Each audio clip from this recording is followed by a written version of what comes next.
ఆత్మ సంబంధమైనటువంటి మనోధైర్యాన్ని దేవుడు మనకున్న విశ్వాసాన్ని బట్టి మనం నమ్ముకున్న దేవుడు మనకు తోడుగా ఉన్నాడు.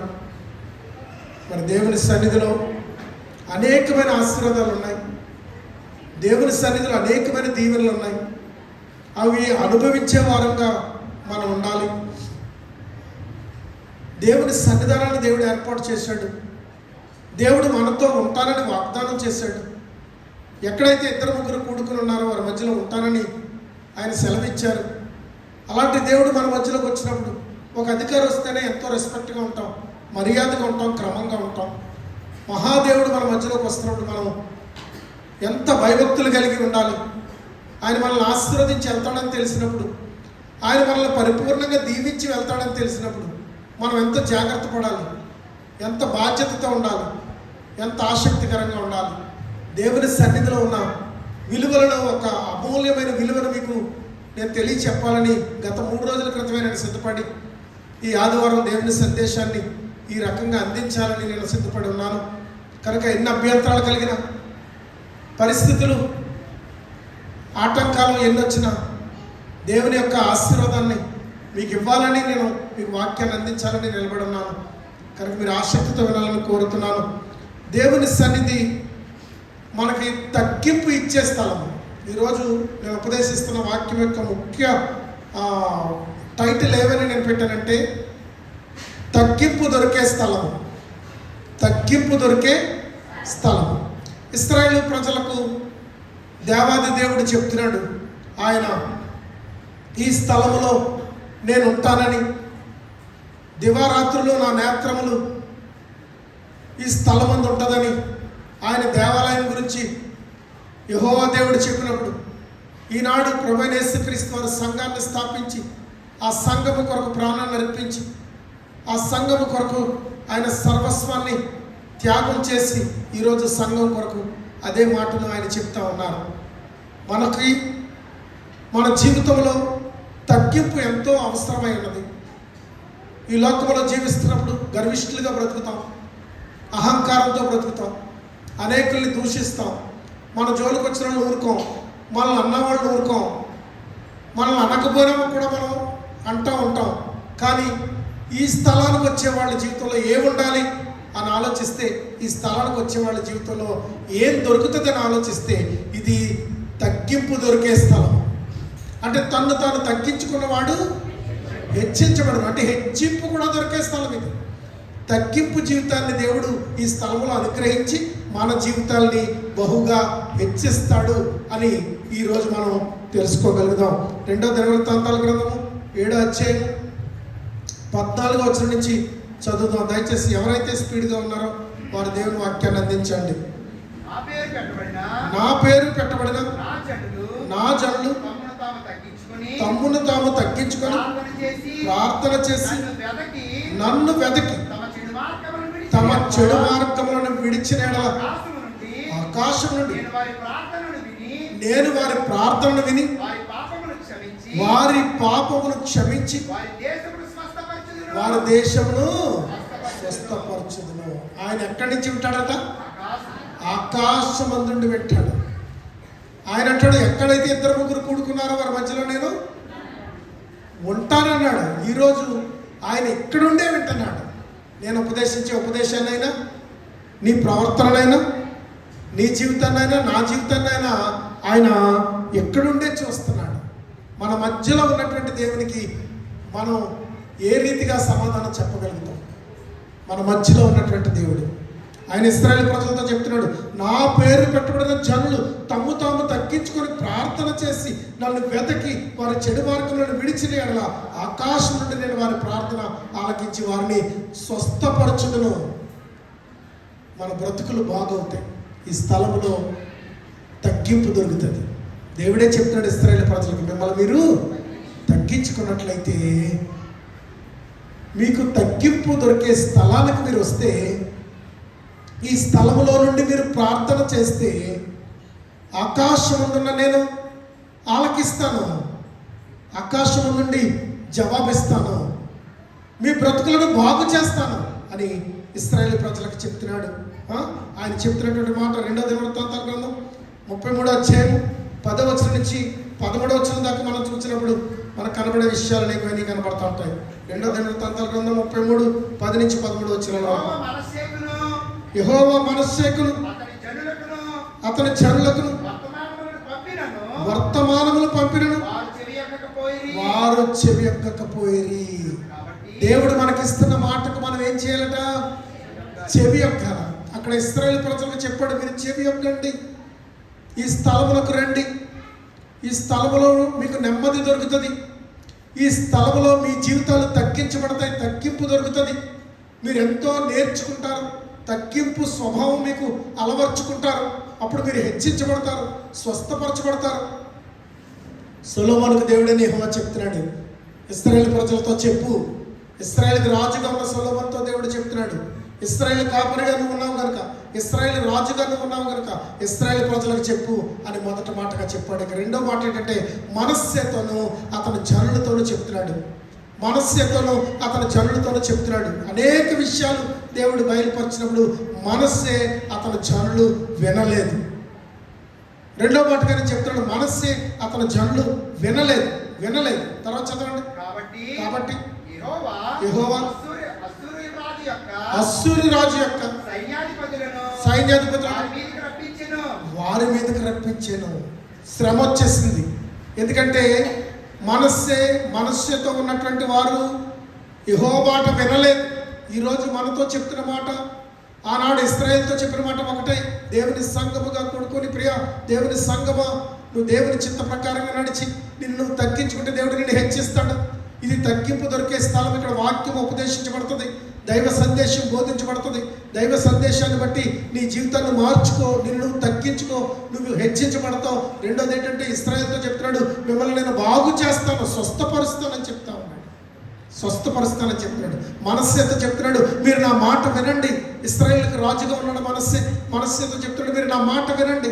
ఆనాడు సొలొమోనుతో చెప్పినప్పుడు సొలొమోను వచ్చి ఆ సంగతి ఇశ్రాయేలు ప్రజలకి వివరించాడు దేవాలయంలో. ఈనాడు మనస్సేతో చెప్తుంటే మనస్సే యొక్క చుట్టూ ఉన్నటువంటి ప్రజలు మనస్సే చెప్పిన మాట, దేవుడు చెప్పిన మాటను లక్ష్య పెట్టనందుకు గానీ ఏం జరిగిందంటే వారిని అష్షూరీయుల చేతికి అప్పగించాడు.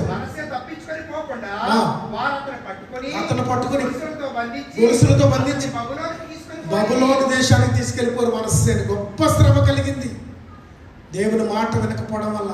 పిల్లరా, దేవుడు మనకు సెలవిస్తా ఉన్నాడు ఈ దినాన్ని. దేవుని మాట మనం విని దేవుని ఉపదేశాన్ని అంగీకరించి దేవుని సన్నిధిలో మనం జీవిస్తే, దేవుని సన్నిధిలో, దేవుని మందిరములో, దేవుని సంఘములో ఆయన మనకు ఉపదేశించేది ఏంటంటే నెమ్మది నీ జీవితానికి దొరుకుతుంది.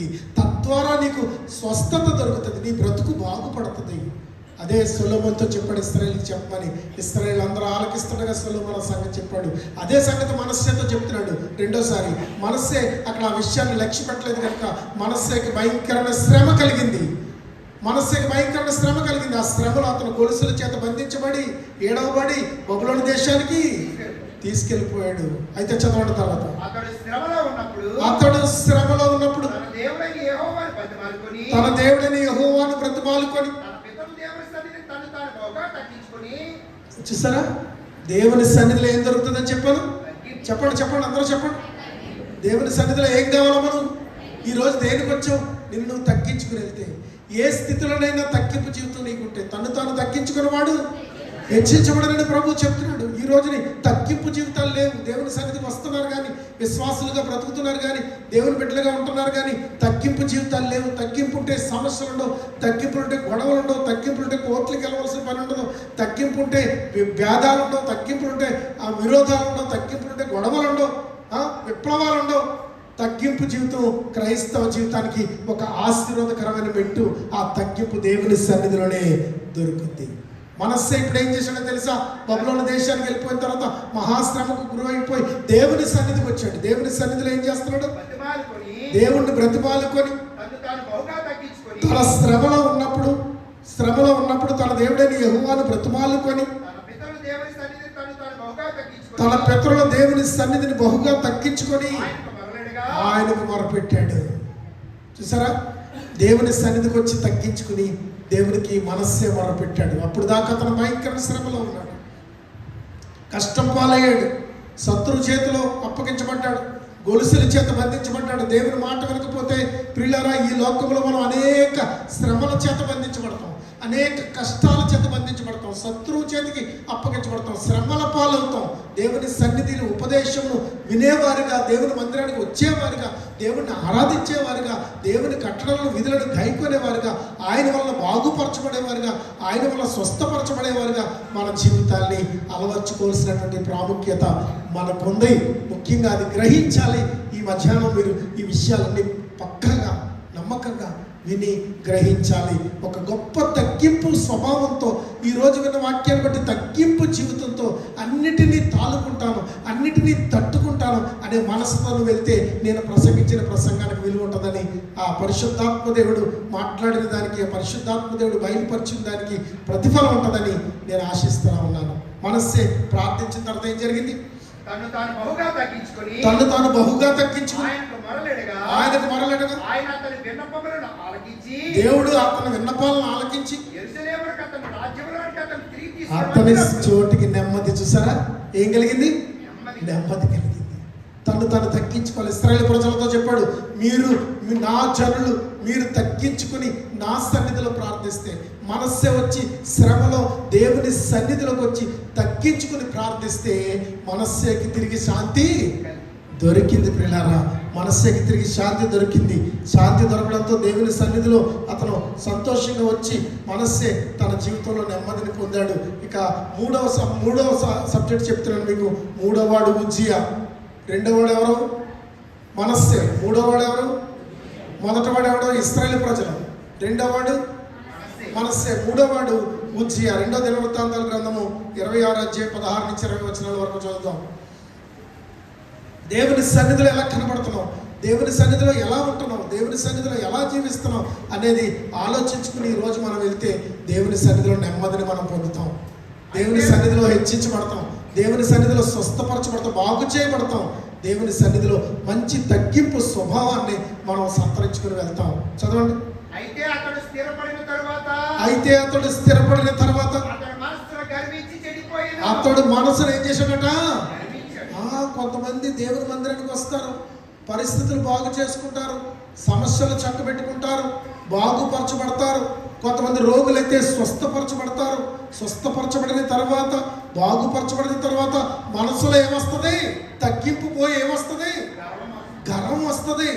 మన స్వభావాలు అలాంటి, మన ఆలోచనలు అలాంటి. అంతా అప్పగిస్తే, పరలోకంలో ఒక ప్రధాన స్థానాన్ని ఇస్తే, గొప్ప ఔన్నత్యాన్ని ఇస్తే, పరలోకాన్ని ఆనందింపచేసి సంగీత జయధ్వనులతో పరలోకాన్ని ఉర్రు తొలగించే గొప్ప స్థితిని లూసిఫర్కి ఇస్తే, వాడు ఏం చేశాడు? దేవుని కంటే ఎత్తుగా తాను హెచ్చించుకున్నాడు. వాడి స్వభావమే, వాడి ప్రభావమే ఈ రోజుకి మన బ్రతుకుల్లో పడుతూ ఉంటుంది. వాడి స్వభావమే, వాడి ప్రభావమే మన బ్రతుకుల్లో పడుతూ ఉంటుంది. వాడు ప్రభావం చూపిస్తున్నాడు. ఈ లోకంలో విశ్వాసం మీద గొప్ప తిరుగుబాటు, విశ్వాసుల్ని పడద్రోయుటకు, కూలద్రోయుటకు, నశింప చేయుటకు, బాధల పాలు చేయుటకు వాడు ఎంతో ప్రయత్నించేవాడిగా ఉన్నాడు ఈ లోకంలో. వాడు ఆనాడు సభాపర్వతం మీదకి ఎక్కుతాను, దేవుని కంటే ఎక్కువగా దాన్ని నేను హెచ్చించుకుంటానని వాడు గర్వించాడు. ఆ గర్వమే ఈరోజు ఈ రాజులో కనబడుతుంది, ఉజ్జియా అనే రాజులో కనబడుతుంది. మొదటి రాజు సొలొమోను ఇశ్రాయేలుగా విషయాన్ని తెలియజేశాడు. రెండవ రాజు మనస్సే గర్వించి శ్రమ కప్పగించబడి తగ్గించుకుని తన బ్రతుకును బాగు చేసుకున్నాడు. మూడవ రాజు ఉజ్జియా జీవితంలో ఏం జరిగిందో? మనసును గర్వించి, చదవండి, మనసును గర్వించి, చెప్పండి. మనసును గర్వం ఉంటే తగ్గింపు లేకపోతే ఏమవుతుంది? నీ భర్త దగ్గర తగ్గింపు ఉండాలి, నీ భార్య దగ్గర కూడా భర్తలకు తగ్గింపు ఉండాలి, నీ బిడ్డల దగ్గర కూడా తల్లిదండ్రులు తగ్గించుకోవాలి. ఈ రోజున బిడ్డల దగ్గర తగ్గకపోతే పనులు జరగవు. ఈ రోజుల్లో బిడ్డల తల్లిదండ్రుల దగ్గర తగ్గాలి. తగ్గింపు జీవితం దేవుని మందిరం నేర్పిస్తుంది మనకి. దేవుని సన్నిధిలో తగ్గింపు దొరుకుతుంది. ఇతను గర్విష్ఠుడై తన మనసును గర్వించి ఏమైపోయాడు? చెడిపోయాడు. తర్వాత చదువుదాం. అతడు ధూపపీఠము మీద ధూపము వేయుటకై యెహోవా మందిరమును ప్రవేశించి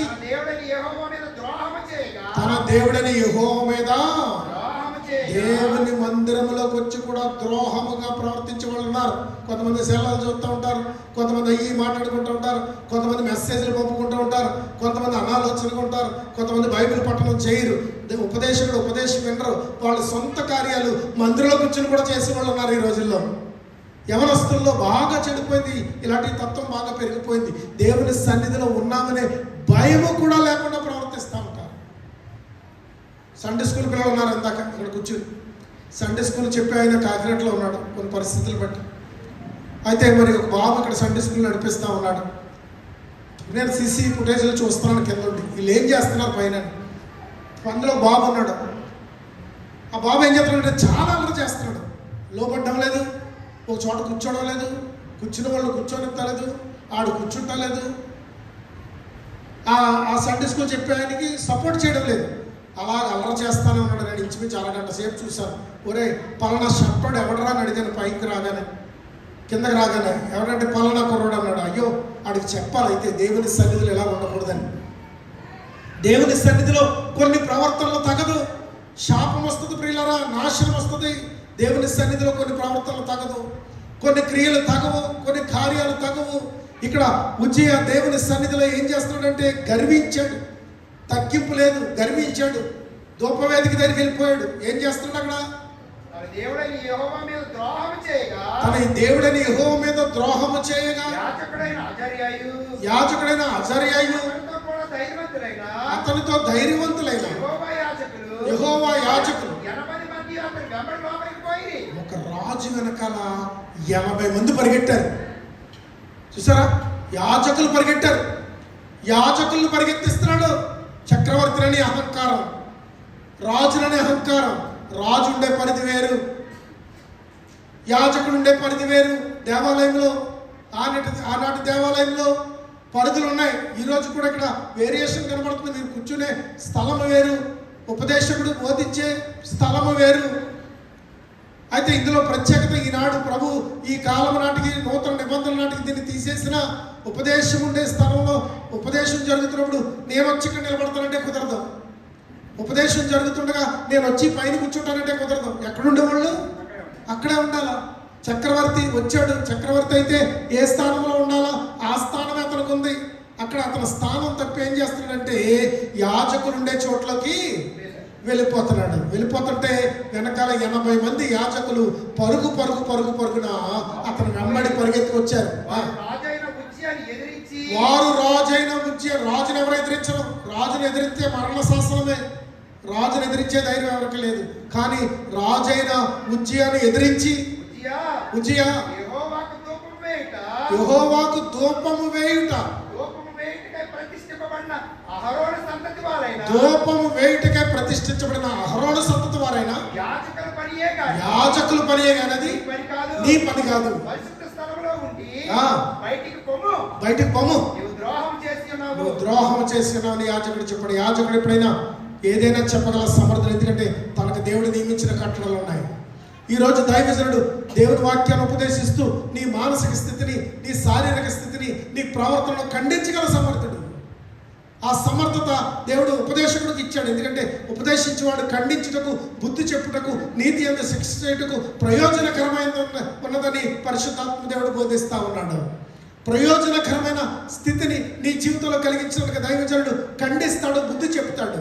అక్కడ యాజకులు వెళ్ళి ఉజ్జియాని, చక్రవర్తిని, రాజును ఎదిరించి దేవుని సన్నిధిలో నుంచి బయటకు పో అన్నారు. ఒక యాజకుడు అనే మాట అర్థమవుతుందా? ఒక యాజకుడు అంటే ఏంటో తెలుస్తుందా? ఒక యాజకుడు ఉపదేశం అర్థమవుతుందా? యాజకుడి స్థానం తెలుస్తుందా?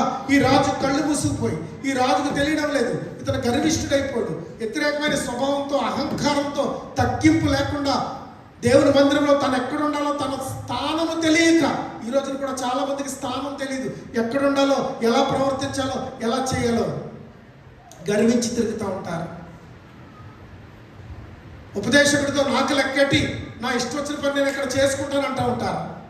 ఆ చివర కూర్చుంటూ ఉంటారు, స్తంభాల చాటును కూర్చుంటూ ఉంటారు, మొక్కం చూపించకుండా వెళ్ళిపోతారు.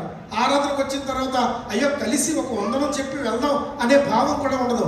వచ్చాము, ఎక్కడో కూర్చున్నాం, ఏదో చేసుకున్నాం, మా దేవుడు మాకున్నాడు, మేము దేవుడికి దగ్గరగా ఉన్నాం, దేవుడు మాకున్నాడు, ఇంకెవరితో మాకు పని లేదని ఆ హృదయ అహంకారంతో గర్వంతో వెళ్ళిపోతా ఉన్న వాళ్ళు అనేకులు ఉంటారు మందిరాల్లో. ప్రియులారా, ఇతని స్థితి ఏంటంటే తగ్గింపు లేదు. రెండోది ఏమొచ్చింది? ఇతనికి గర్వం వచ్చింది. ఏం జరిగిందో చూద్దాం, చదవండి.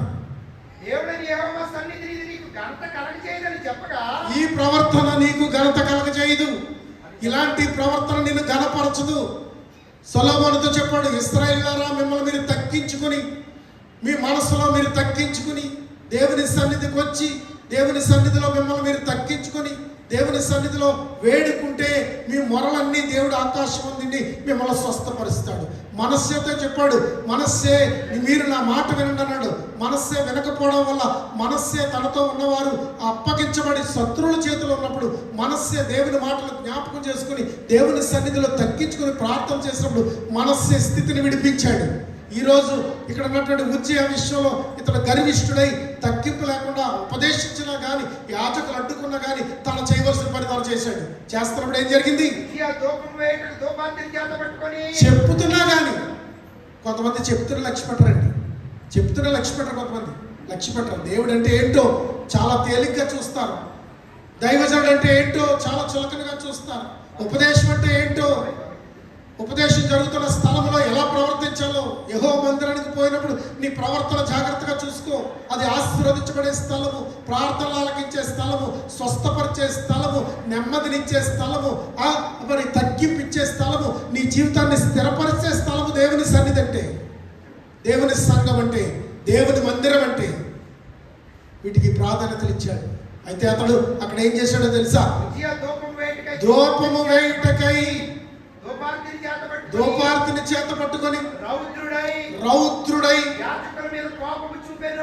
చెప్తున్నారు కదా వీళ్ళు. ఏమండి అమ్మా బాబు, చెప్తున్నాడు కదా, యాజకుడు చెప్తున్నాడు కదా, దైవజనుడు చెప్తున్నాడు కదా, ఉపదేశకుడు చెప్తున్నాడు కదా, దీనివల్ల నీకు నష్టం అని చెప్తున్నాడు. నీకు అర్థం కాదా? దైవజనుల మీద తిరగబడి, యాజకుల మీద తిరగబడి ధూపార్తి చేత పట్టుకుని రౌద్రుడు అయిపోయాడు. అంటే తనలో తగ్గింపు లేదు, చెప్పినా వినే స్వభావం కూడా ఉజ్జయగలేదు. ఏం జరిగింది? యెహోవా మందిరములో ధూపపీఠము ప్రక్కన ఉండగా అతని నొసట ఏమొచ్చింది? మరి ఒక రాజుని ఏం చేశాడు దేవుడు? నొసట మీద కుష్టి రోగాన్ని బాగు చేస్తారన్న మందిరంలో చెడిపోయినాడు వీడు. అమ్మా, మందిరము బాగు చేస్తుంది. ఇశ్రాయేలుతో సొలొమోనుతో అదే చెప్పాడు, ఈ మందిరంలో మీరు బాగుపడతారు, మీరు తగ్గించుకుంటే. మనస్సేతో అదే చెప్పాడు, మీరు నా మాటకు లోబడితే, నా విధులను కట్టలను గైకుంటే మీరు నెమ్మది పొందుతారు, మీరు తగ్గించుకుంటారు. తగ్గింపు స్వభావం వచ్చింది మనస్సేకి. ఇక్కడ ఉజ్జయకి తగ్గింపు స్వభావం రాలేదు, రౌద్రుడైపోయాడు.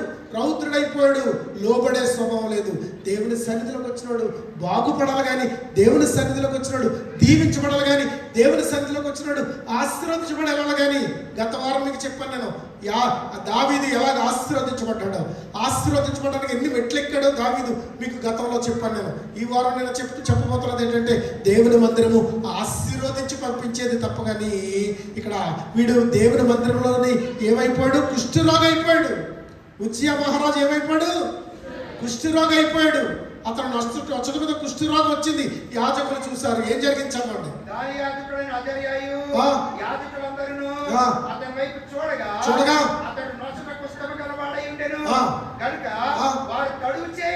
వారు తడువు చేయక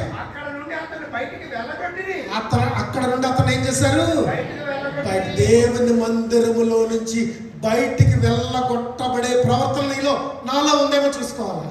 దేవుని సన్నిధిలో నుంచి బయటికి త్రోసివేయబడే స్వభావం, వేరు పెక్కలించి బయట పారవేసే స్వభావం, నీ స్థితిని లాగేసే స్వభావం, నీ బ్రతుకును లాగేసే స్వభావం, దేవుని మందిరంలో నుంచి నిన్ను పెక్కలించే స్వభావం నీలో ఉందేమో. ఆ స్థితికి నువ్వు వస్తున్నావేమో. ఉజ్జయవలేను గర్విష్ఠుడివై తగ్గింపు జీవితం లేకుండా జీవిస్తున్నావేమో. అది ఈరోజు మనం నేర్చుకుంటున్న పాఠం. తగ్గింపు జీవితం లేకపోవడం వల్ల అతని జీవితంలో ఏమైపోయిందంటే ఆరోగ్యం పాడైపోయింది. స్వస్థతకు బదులు దేవుని మందిరంలో ఏమొచ్చింది? రోగం వచ్చింది. దేవుని మందిరంలో ఉండవలసిన రాజు స్థానంలో ఉండవలసిన వాడు ఇప్పుడు మందిరంలో నుంచి ఏం చేయబడుతున్నాడు? గెంటి వేయబడుతున్నాడు. గర్విష్ఠులు దేవుని మందిరానికి దూరంగా ఉంటారు. గర్విష్ఠులు దేవుని మందిరంలో నుంచి కొట్టివేయబడతారు. గర్విష్ఠులు దేవుని సన్నిధిలో ఉండరు, వెలివేయబడతారు. దేవుని సన్నిధిలో నుంచి ఉద్యమలే త్రోసివేయబడే స్థితి నీలో ఉందేమో ఆలోచించుకో. దేవుని మందిరానికి వస్తున్నావు, దేవుని మందిరంలో వాక్యం వింటున్నావు, దేవునికి లోబడుతున్నావు అనుకుంటున్నావు, కానీ నువ్వు ఉద్యమం వంటి స్వభావం నీలో ఉంటే నువ్వు దేవుని మందిరంలో నుంచి త్రోసివేయబడతావు. దేవుని మందిరంలో వ్యాధిగ్రస్తుడు అయిపోతావు. దేవుని మందిరంలో శపించబడతావు. దేవుని మందిరంలో మరి ఉగ్రత పాలవుతావు. ఉద్యమ జీవితాన్ని మనం అలా నేర్చుకుంటున్నాం. దేవుని సన్నిధి మనకి నెమ్మదినిచ్చేది, దేవుని సన్నిధి మనకి శాంతినిచ్చేది. మరి చూడండి, మరి 84వ దావీదు కీర్తనలో మరి కోరాహు కుమారులు, కోరాహు ఘోరమైన శాపగ్రస్తమైన కార్యాన్ని చేసి కోరాహు కూలిపోయిన వాడు. కానీ కోరాహు కుమారులు ఏమని మాట్లాడుతున్నారో ఆలోచించినట్టయితే 84వ దావీదు కీర్తన 10వ చరణంలో 2వ లైన్ నుంచి చదవండి. భక్తిహీనుల గుడారంలో నివసించుట కంటే నా దేవుని మందిర ద్వారము దగ్గర ఉండుట నాకు ఇష్టం అంటున్నారు కోరాహు కుమారులు. ప్రియులారా, అవును, మనం ఎవరింట్లో ఉండడానికి ఇష్టపడతాం? జగన్మోహన్ రెడ్డి గారి ఇంట్లో ఉండడానికి మనకు అవకాశం వస్తే మనకి చాలా ఇష్టం. చంద్రబాబు గారి ఇంట్లో ఉండడానికి మనకు అవకాశం వస్తే మనకి చాలా ఇష్టం. ఒక ధనవంతులు మనల్ని ఆహ్వానించినప్పుడు మనం అక్కడ చాలా హ్యాపీగా ఫీల్ అవుతాం. ధనవంతుల ఇళ్ళల్లో ఉండడానికి, ఐశ్వర్యవంతుల ఇళ్ళల్లో ఉండడానికి, గొప్పవాళ్ళ ఇళ్ళల్లో ఉండడానికి మనం ఎక్కువ ఇష్టపడతాం. కానీ ఇక్కడ కోరాహు కుమారులు అంటున్నారు, శపితమైన దాంట్లో భయంకరమైన స్థితిలోని కూలిపోయినటువంటి కోరాహు కుమారులు అంటున్నారు. వారు ఎంతగా ఏర్పరచబడ్డారో, ఎంతగా తీర్చిదిద్దబడ్డారో ఆలోచించినట్టయితే వాళ్ళు ఏం మాట్లాడుతున్నారండి? భక్తిహీనుల గుడారములో నివసించుట కంటే నా దేవుని మందిర ద్వారమునొద్ద ఉండుట నాకు ఇష్టమని కోరాహు కుమారులు చెప్తున్నారు. అలాగే 84:4 వాళ్ళు ఏమంటున్నారో చూడండి ఒకసారి. నీ మందిరమందు నివసించేవారు ధన్యులు. ప్రియ దేవుని బిడ్డ, ప్రియ సహోదరుడా, సహోదరి, ఈ ఆరాధన దినాన్ని నువ్వు నేర్చుకోవాల్సింది ఏంటంటే దేవుని మందిరములో ధన్యత దొరుకుతుంది. దేవుని మందిరంలో ఏం దొరుకుతుంది?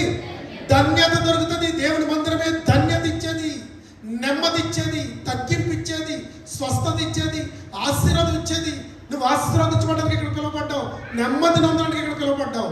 ఉద్యమలే అహంకారంతో ఊగిపోద్దు, గర్వంతో ఊగిపోద్దు. కొన్ని సందర్భాలు చాలా సంఘాల్లో జరుగుతూ ఉంటాయి. ఏదన్నా చిన్నది అవితే దాని వెంటనే ఆ విశ్వాసులు చాలా పెద్దగా తీసుకుని సేవకుడి మీద తిరుగుబాటు చేసి సంఘం 2 భాగాలుగా అయిపోయి పెద్దగా గొడవలు పెట్టుకుని వాళ్ళు పర్లేదులే ఏంటంటే వీళ్ళు ఒప్పుగా ఉంటుంటే గజిబిజలైపోయిన సంఘాలు ఎన్నో నేను చూశాను. సాతాను పనిచేస్తున్నాడు. ఈ రోజున ఈ కడవరి దినాల్లో సాతాను విరివిగా పనిచేస్తూ ఉన్నాడు, అనేకులను వాడుకుంటున్నాడు. ఈరోజు మనం నేర్చుకునే పాఠము, దేవుని సన్నిధిలో తగ్గింపు దొరుకుతుంది, దేవుని సన్నిధిలో స్వస్థత దొరుకుతుంది, దేవుని సన్నిధిలో మనసుకి ఏం దొరికింది? నెమ్మది దొరికింది. దేవుని సన్నిధిలో మనం ఆశీర్వదించబడ్డానికి పిలువబడ్డాం. కానీ రోగులు అవడానికి, అనారోగ్యవంతులైపోయి ఉగ్రత పాలవడానికి, గెంటి వేయబడ్డానికి మనం రావట్లేదు, రాకూడదు. అలాంటి స్థితి మనలో ఎవరిలో ఉండకూడదు. అందుకే కోరాహు కుమారులు అన్నారు, ఏమన్నారంటే నీ మందిరమునందు నివసించేవారు ధన్యులు. నీ మందిరమునందు నివసించేవారు ధన్యులు అంటాడు. నీ మందిరమునందు నివసించువారు ధన్యులు, ధన్యులు. నీ వలన బలమందు వారు ధన్యులు, ధన్యులు. నీ వలన బలమందు వారు ధన్యులు, ధన్యులు. నీ మందిరమునందు నివసించువారు ధన్యులు, ధన్యులు. కోరాహు కుమారులు పాడిన కీర్తన ఇది. దేవుని సన్నిధిలో నిత్య సంతోషాలు ఉన్నాయి ప్రియులారా, నిత్య సుఖాలు ఉన్నాయి ప్రియులారా. ఇది మనం నెమ్మది పొందటం వలన, నెమ్మది పొందటం వలన మనం వీటన్నిటిని అనుభవిస్తాము. దేవుని సన్నిధికి ఎందుకు వస్తాము? నీ సన్నిధానములో సంపూర్ణ సంతోషం, ఆరాధించుకునే విలువైన అవకాశం. నీ సన్నిధానములో సంపూర్ణ సంతోషం,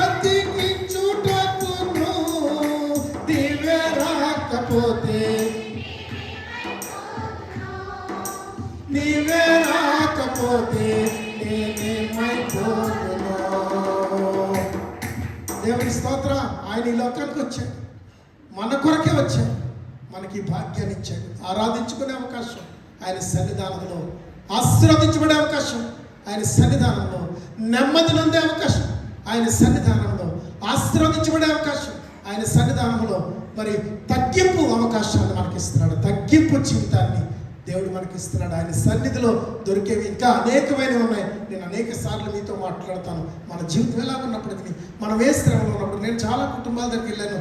చాలా ఘోరమైన స్థితిలో కూడా నేను నిలబడ్డాను. అక్కడ వాళ్ళు ఓదార్చి ధైర్యం చెప్పాను. బాధలో ఉన్న వారికి ఓదార్చి. నిన్న గురువారం నాడు 30 సంవత్సరాల అమ్మాయి 4 బిడ్డల తల్లి చనిపోతే, ఆ 4 బిడ్డల్ని, అక్క చెల్లెల్ని, ఆ భర్తని ఓదార్చి ధైర్యపరిచి కార్యక్రమం చేసి, వారు ఆర్థికంగా వారికి సహాయపడి ఆ ఇంట్లో నెమ్మది చేకూర్చి ధైర్యంతో వచ్చి ఉన్నాను. అలాగే మరి మరొక చోట, మరి ముందు వారంలో ఒక యవనస్తుడు, 27 సంవత్సరాల యవనస్తుడు ఉరేసుకుని ఇంట్లో చనిపోతే, ఆ తండ్రి, ఆ కుటుంబం అంతా దిగులుతో కుమిలిపోతుంటే, ఆ భార్య, 2 బిడ్డల తల్లి, 2 ఆడబిడ్డలే కృంగిపోతుంటే ఓదార్చి, చెయ్యి పట్టుకుని ధైర్యపరిచి ప్రార్థించి వచ్చాం. అనేకులకి చెప్పే మనం మన జీవితంలో జరిగినప్పుడు నిలబడలేవా? దేవుడు మనకి ఇస్తాడు ధైర్యాన్ని. అట్టి నెమ్మది మనందరికీ దేవుడు అనుగ్రహించును గాక.